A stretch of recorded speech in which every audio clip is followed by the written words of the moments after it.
Nina Clarke was the second African-American principal in Montgomery County.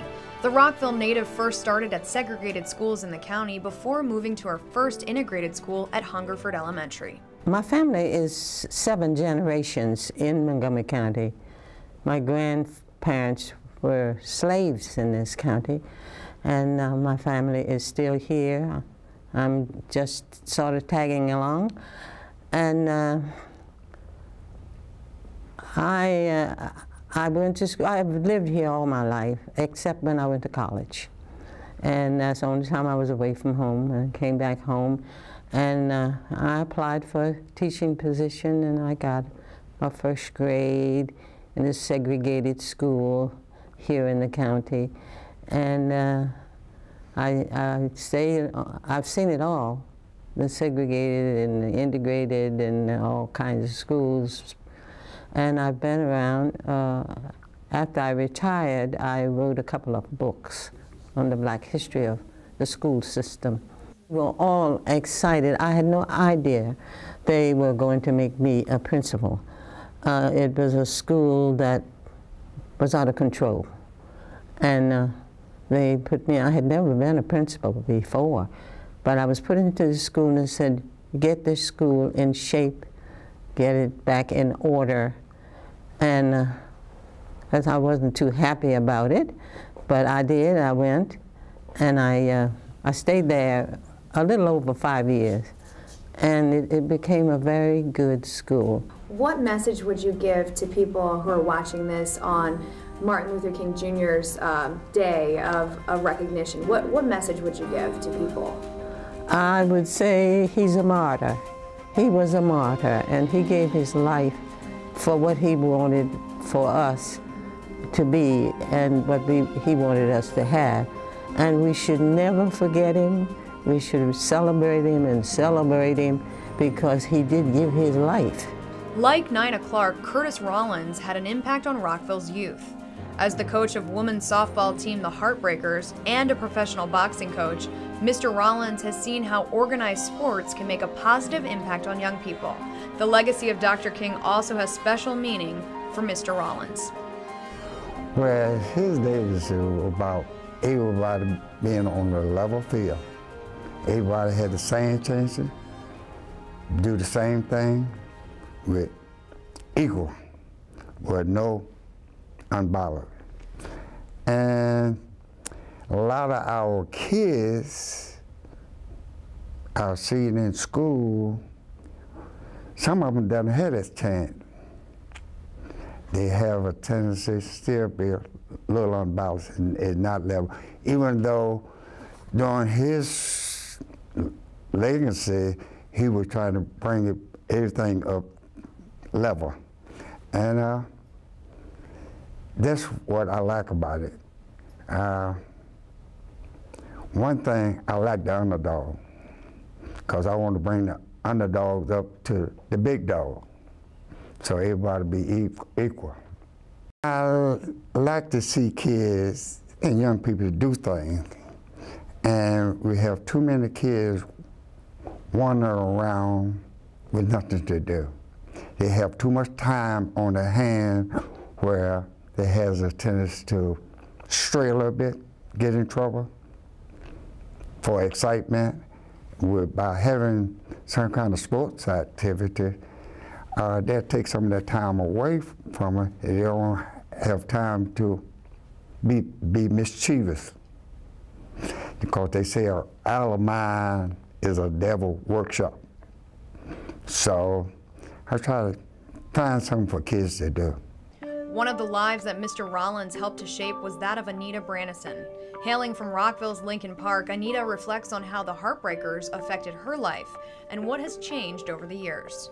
Playing ball, we had a camaraderie that was more where we were together more than we are. This is my own personal feelings, that we were more together back then than we are now. I don't think that a lot of things are being taken advantage of that's for kids to be involved in.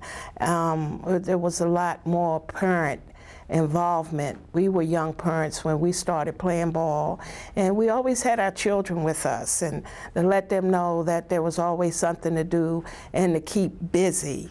And that was something that Martin Luther King wanted everybody to have the same, everybody to have the same opportunities.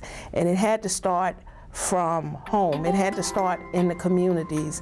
It had to start as a people. And I think that back then we were more like that. You know, it was more togetherness. And we need more of that. We need to stick together more. And I think it's been kind of lost. We still have a long way to go. I've lived here all my life, and I now live in Montgomery Village. But Lincoln Park will always be home. That's where my heart is. The message of Dr. King has also reached those abroad. From his native country of Turkey, Batu Kaya is studying as an exchange student at Richard Montgomery High School. He understands Dr. King's legacy and is trying to make a difference here in America and eventually back home.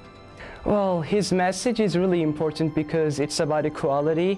And equality is not just about applying laws and passing laws, because in order to achieve equality, you need people to respect other people. And he was pushing other people towards that goal. He really wanted to have this feeling in the community that everyone was equal and everyone could participate in social, let's say, economic and politics, in every single thing. This is what matters. So his actions, his personality, and his messages today, they're really important. And they still make us think about the ways that we can make a difference. So he's really important. He's a role model for me. Along with Batu, Valeria Semenenko came to the United States from Ukraine as a part of the Foreign Leaders Exchange Program through the U.S. State Department.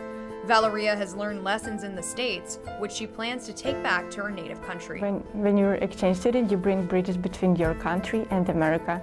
And when you're studying in America, you get experience and you come back and you want to create your country better. You learn something, you get experience, and you improve your country. When I was in Ukraine, our teacher, she said that America is a melting pot of different cultures. But I didn't understand that, but now I understand, because in each part of America you can find people who live in different parts of the world. It's so cool. And I think that when all people want to change, to make everything better, they can improve, they can make things better if all of people want that. In the words of the old Negro spiritual, free at last, free at last, thank God Almighty, we are free at last. Dr. King's I Have a Dream speech resonates with Ned Lee. Ned sought to adapt Dr. King's message and apply it to his own heritage and his work as director of the Chinese Culture and Community Service Center. Like Martin Luther King Jr. said, I have a dream and we have a dream. Okay? 30 years ago, that's our dream. We are envying like a Jewish community center. So our goal is like doing something similar. Of course, we don't match that scale. Luckily, after 30 years, we have that. We do want to be a platform for the community groups or individuals that have a place that they can learn and exchange. And we'd like to be a bridge to helping to bridge the Chinese community into the mainstream so that we can help people assimilate into the society a little bit easier. What should people, everyday people, do if they want to reach out to their Chinese neighbors? Being a good neighbor. Just go reach out, talk to the neighbor, involved in the community, being a volunteer. Okay, I've been as a volunteer for 30 years. Okay, I call myself a professional volunteer.